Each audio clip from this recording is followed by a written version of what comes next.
ಯಾರು ನೇಪಾಳ ಟೂರ್ನಲ್ಲಿ ಸಿಕ್ಕಿಬಿದ್ದಿದ್ದಾರೋ ಅವ್ರ ಬಗ್ಗೆ ಈಗಾಗಲೇ ನಾನು ರಿಯಾಕ್ಟ್ ಮಾಡಿದ್ದೇನೆ ಮತ್ತು ಹೇಳಿದ್ದೇನೆ. ನಮ್ಮ ಕರ್ನಾಟಕ ರಾಜ್ಯದವರು ಅಷ್ಟೇ ಅಲ್ಲ, ಇಡೀ ಭಾರತ ದೇಶದ ಅನೇಕ ಪ್ರವಾಸಿಗರು ಆ ಒಂದು ಪ್ರವಾಹದಲ್ಲಿ ಸಿಕ್ಕಿಬಿದ್ದಿದ್ದಾರೆ.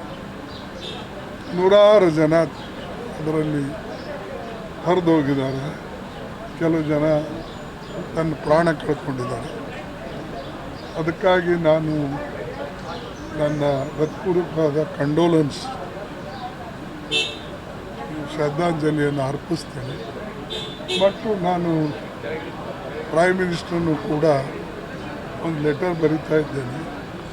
ಯಾರು ಈ ಪ್ರವಾಹದಲ್ಲಿ ವಿಶೇಷವಾಗಿ ಕರ್ನಾಟಕ ಒಂದೇ ಅಲ್ಲ, ಇಡೀ ದೇಶದ ಜನ ಅದರಲ್ಲೇನು ಸಿಕ್ಕಿದ್ದಾರೋ ಅವರಿಗೆ ವಿಶೇಷವಾದಂಥ ಪರಿಹಾರ ಅವ್ರ ಕುಟುಂಬಗಳಿಗೆ ಕೊಡಬೇಕು ಮತ್ತು ಆದಷ್ಟು ಸಹಾಯವನ್ನು ನೇಪಾಳ ರಾಜ್ಯಕ್ಕೂ ಕೂಡ ಮಾಡಬೇಕು. ಯಾಕಂದರೆ ಅಲ್ಲಿ ಅನೇಕ ಜನ ಶ್ರದ್ಧಾಳುಗಳು ಹೋಗ್ತಾರೆ. ಅದಕ್ಕೆ ಆ ಮಾತು ಕೂಡ ನಾನು ಇವತ್ತು ಹೇಳ್ತಾ ಇದ್ದೇನೆ. ಪತ್ರದಲ್ಲಿ ಕೂಡ ಇದನ್ನು ನಾನು ನಮೂದು ಮಾಡ್ತೇನೆ. ಇದು ದುರ್ದೈವ, ಇಂಥ ದೊಡ್ಡ ಘಟನೆ ಅಲ್ಲಿ ಆಗಿದೆ, ಆಗಬಾರ್ದು. ಬಟ್ ನಿಸರ್ಗದ ನಿಯಮದ ಮುಂದೆ ಯಾರೂ ಏನೂ ಮಾಡೋಕ್ಕಾಗೋದಿಲ್ಲ. ಅದಕ್ಕಾಗಿ ಇಂಥ ದೊಡ್ಡ ಡಿಸಾಸ್ಟರ್ನಲ್ಲಿ ನಾವೆಲ್ಲರೂ ಕೂಡ ಕೈ ಜೋಡಿಸಿ ಒಂದಾಗಿ ಸರ್ಕಾರ, ಜನ ಮತ್ತು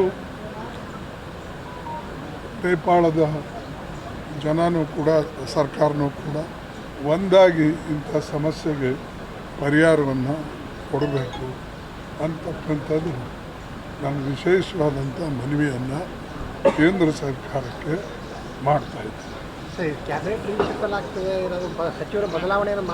ನನಗೆ ಗೊತ್ತಿಲ್ಲ, ನಿಮಗೆ ಗೊತ್ತಿದ್ದರೆ ಹೇಳಿ. ಇಲ್ಲ, ನಿಮಗೇನಾರ ಗೊತ್ತಿದ್ದರೆ ಹೇಳಿ. ನನಗಿನ್ನ ಏನಾದರೂ ಸುದ್ದಿ ಬಂದಿಲ್ಲ. ಅರೆ, ನಾನು ಗುಲ್ಬರ್ಗಾದಲ್ಲಿದ್ದೀನಿ.